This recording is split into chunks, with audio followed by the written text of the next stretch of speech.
Hello. Guess what? It's Dr. Cubion of Cubion International Ministries, Helpmeet Prep Academy, and it is Monday, so we know what that is.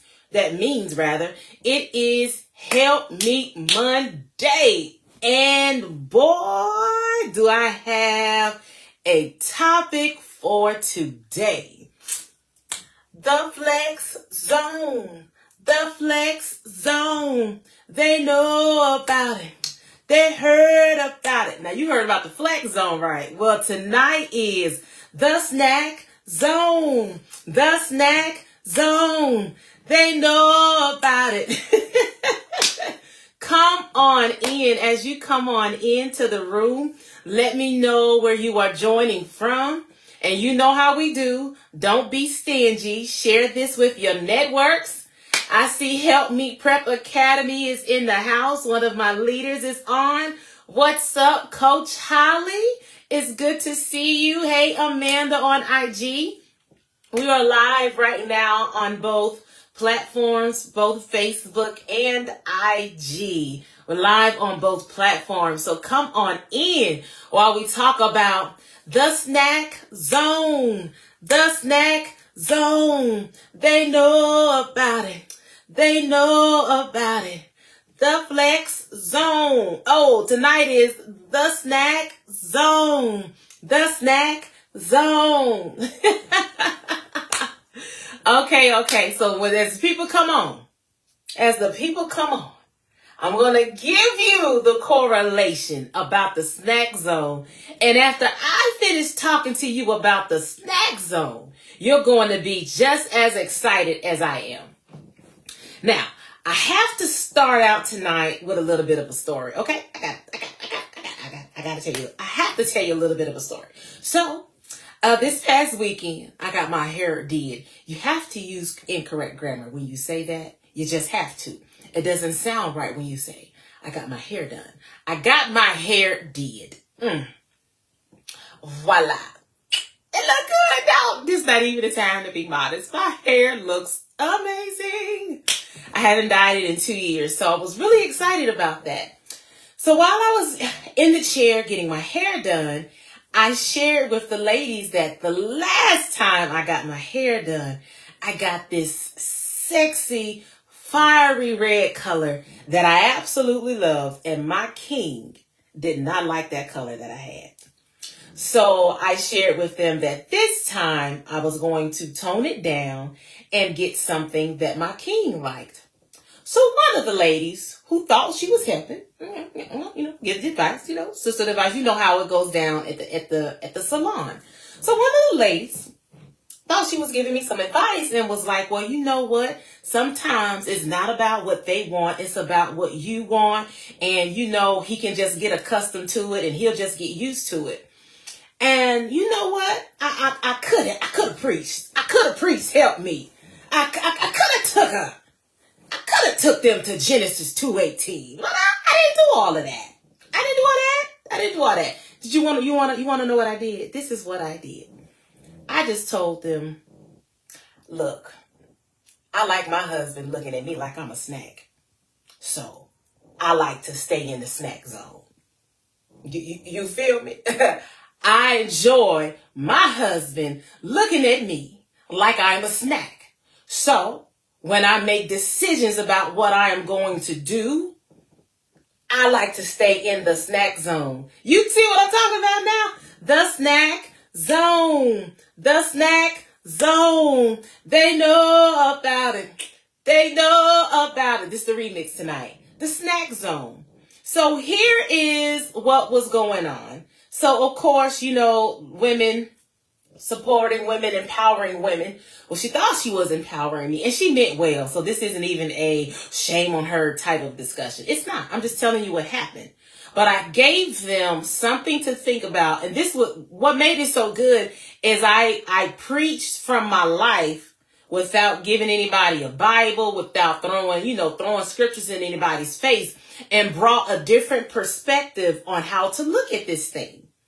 So yes, this is my hair, and I could dye it some other color that my husband wouldn't like. And And could I force him to just get used to it? What's up, Christina? Absolutely. But is that beneficial to me? No, it's not. Again, I enjoy my husband looking at me like I'm a snack. I enjoy my king looking at me like I'm a 2-piece and a biscuit from Popeyes. I enjoy my king looking at me like he want a bite of that. I enjoy that. So when I am getting things done for myself, what's up, Stephanie? I think about, Lori, come on in. It's getting good. We're talking about the snack zone, ladies. So I enjoy, what's up, Sharika? Looking for things that are going to be in what I call the snack zone. Now, and here is something that I want to share and point out. Sometimes we can be so busy trying to defend and fight for something that our kings are not even trying to take away from us in the first place. So what's up, Rhonda? So I know that, again, the ladies meant good. And this is just like, it's not about what they want. It's about what you want. Baby, what I want is for my king to look at me like I'm a snack. That's what I want. And here is something I want you to think about, okay? While you can be so busy trying to do what you want and not even taking into consideration what your king likes for you to wear. Like you got that prerogative, right? So while you're so busy with your women's empowerment, I'm going to do what I want. I'm going to wear what I want. And he can like it or not. He can take it or leave it. Like while you're doing all of that, right? Becky with the good hair at work is trying to get his attention. Oh, I'm about to talk good. I'm talking better than you all are hitting them hearts and them lights. Come on. So while you're over here trying to defend your right to wear whatever you want to wear, Becky with the good hair is trying to get his attention, and she has no problem wearing something that would catch his attention or catch the attention of somebody else's husband. Come on. Yes, Coach Holly. Becky with the good hair. Don't mind doing it at all. Why are you trying to fight for a right for something that your husband's not even trying to take from you? Becky with the good hair don't have no problem. And then that's at work, but let's take it a step further because they not just at work. What about Rachel at church on the deacon board that's been single a long time and just want a good man? She just want a good man. And so she don't have no problem. Baby, if she know his favorite color is blue, won't have Rhonda, not one problem. Has no problem wearing blue. Don't feel like wearing blue is making her less than. Wouldn't feel like wearing blue is doing anything to her. But you, the wife, the helpmeet, feel like if you were to wear something that he likes, that you don't necessarily care for, you feel like your rights are being taken away from you. What? Come on. I need you. Are you all feeling me? Are you hearing what I'm saying? Talk to me. Why is it that when you're not married and even dating or trying to get somebody's attention, got no problem? Come on, Rhonda. Got no problem trying to wear something that the man likes, but as soon as we get married, you over here trying to fight for your rights. And he just gonna have to get accustomed to it. Listen, Becky with the good hair, baby, don't have no problem wearing what he like. So I tell you what, I love that fiery red color in my hair. And let me tell you how I handled that situation the last time. Because my king did not like it. And he was trying to get accustomed to it. But I would catch how he would look at me. And he looked at me the way that I would look at him when he had on these particular shoes that I absolutely hated. I hated them shoes, okay? But he's his own person. I wasn't going to make him get rid of them. But I was so appreciative when he got rid of them. And so I want him to respect my opinion the same way. And so even though my king, Christina, I hated them shoes. Even though my king didn't ask me to, when I had my hair dyed that fiery red color, I took it down. I added some dye to it to tone it down because I didn't like the way that he looked. And he wasn't looking at me with disgust or anything like that. But I would just catch the way that he would look. And again, the look that he was giving me when my hair was that fiery red, even though as much as I loved it, I wasn't in the snack zone. I like being in the snack zone. I like my husband looking. You know how long I was single? Baby, I was single over 16 years. So I'm going to need for my husband to be looking at me like I'm a snack all the time. All the time. So if changing my hair color to something different from what I planned, no big deal. Because I bet Becky with the good hair won't catch me slipping. I want to be visually pleasing to my king. And so here is a question I want to ask you. If you find yourself having problems, internal problems with wanting to wear something that your king likes, even if it's something that you don't particularly care for, my question for you is this. Why is it a problem? Why is it a problem? This is a rhetorical question that you need to come up with the answer to for yourself. Why do you have a problem wearing something simply because your king likes it? When we have areas in our soul that are unhealed, our soul is comprised of our mind, our will, and our emotions. When we have areas in our soul that are unhealed, we will be fighting for something that we actually don't even need to be fighting for. So, for example, the woman that shared, at the salon about, it's your right. And he just gonna have to get used to it. I wanted to ask so bad, like, who took your freedom of choice from you? Because that's a fight that you don't even have to be in. That's a fight for me that I don't even have to be in. My king's not trying to take anything away from me. I just desire for him to look at me like I'm a snack. I desire to be and stay visually appealing to my king. Men are visual. Now I know somebody like, well, my man of God, we've connected on a spiritual level. Look, I don't care if how many tongues he speaks in. I don't care how long. I don't care if he's a pastor, a bishop, an apostle. I don't care. At the end of the day, he is a man with a drive. You know what I'm saying? I don't have to say it for you to get it right. He's a man with a drive. And he wants to look at his wife and she be visually pleasing. And you should desire to be visually pleasing. It doesn't mean wearing something that your husband likes, doing something that your husband likes. Doesn't mean that you don't get to do anything that isn't pleasing to you. Come on, help me, Rhonda. I like my hair color.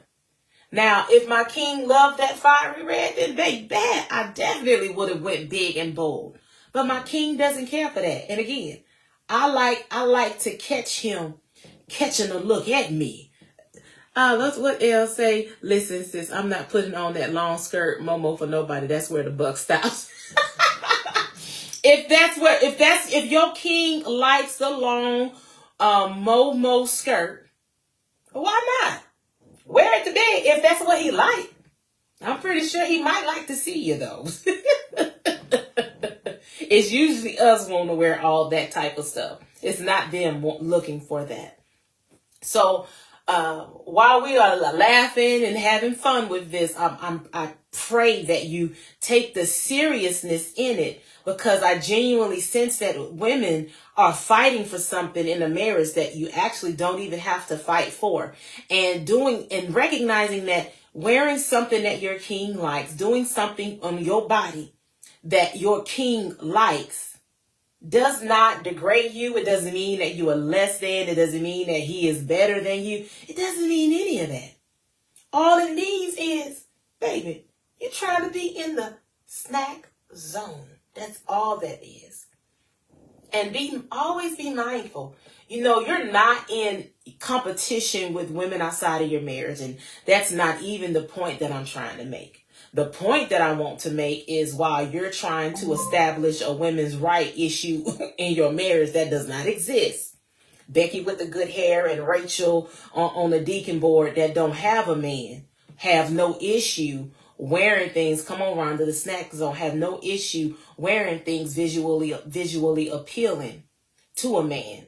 And they'll wear things visually appealing to your man if they get an idea of what that man likes. They'll do that. So why? In just all common sense, this not even deep and spiritual to me. If common sense says, if my king likes some things in particular, and we're one, why not do it? It's not that big of a deal. Not that big of a deal.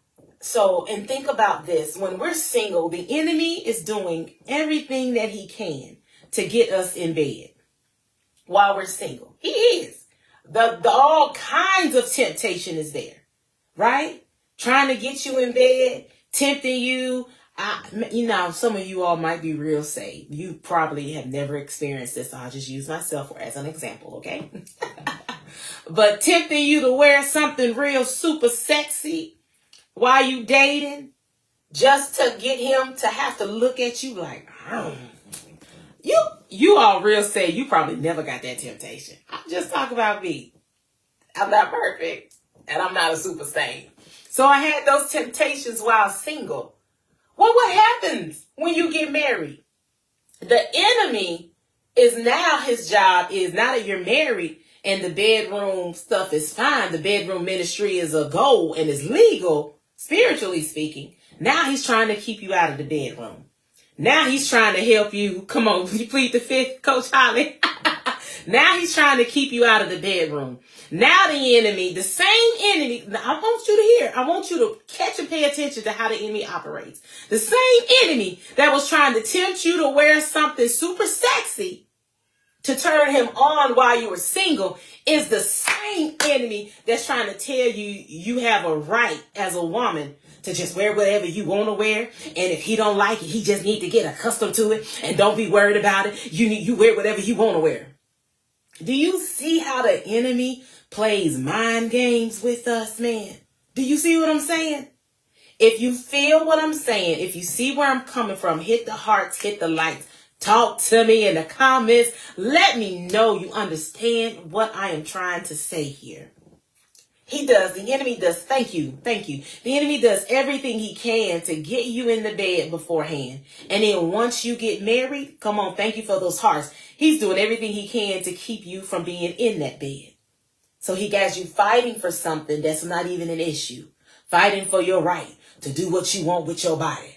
The same body he was tempting you. Oh, he'll like this, wear this. Oh yeah, get the shirt that's cut real low.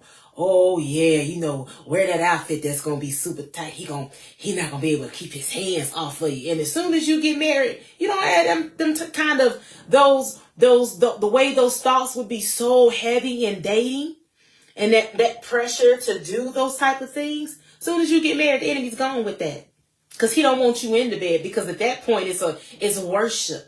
Your intimacy is worship to God. He created it. So he don't want you doing that. So then he goes from trying to pressure you to do things to turn him on to now he don't want you wearing things that your king likes.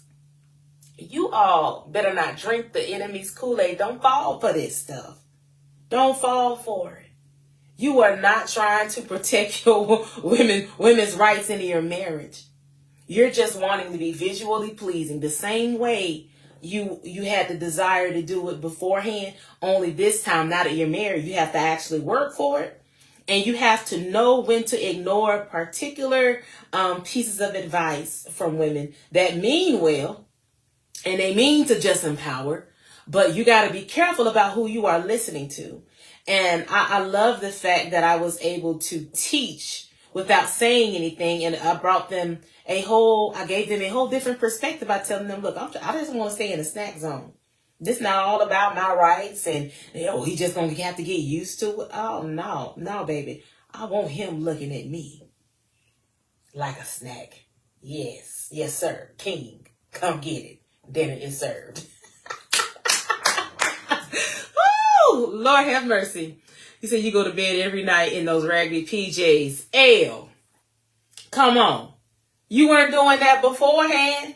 You weren't doing that beforehand. So what happened?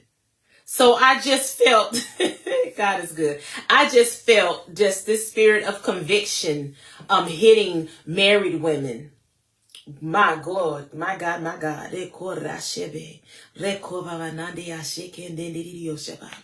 God, we give you all the glory. And Lord, we thank you for putting us on to the enemy's game, letting us know what's up, letting us know how the enemy comes at us against our marriages.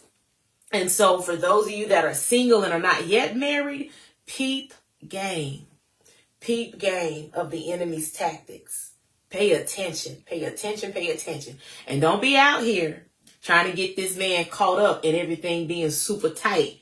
You know what you be doing. Because I know what I was doing. You know what you be doing. You know what you be doing. So just make sure you take that same energy. When you get married, don't let it disappear. Don't let it disappear. All right, now I got a few announcements. So I see you on here. Don't go nowhere. I just want to tell you about these announcements. You too, IG. Don't go anywhere. So coming up November 5th, if you are in Huntsville or the surrounding areas, we are having the fourth quarter prayer breakfast, women's prayer breakfast. The last one, which was the first one we did, was super powerful. Come ready to receive divine downloads from heaven. This is an opportunity for you to come and meet God. If you are a leader, this is an opportunity for you to come and be poured into. Everybody needs to be poured into. So come and allow me through God to pour into you, to strengthen you. Come get empowered. We're going to eat well.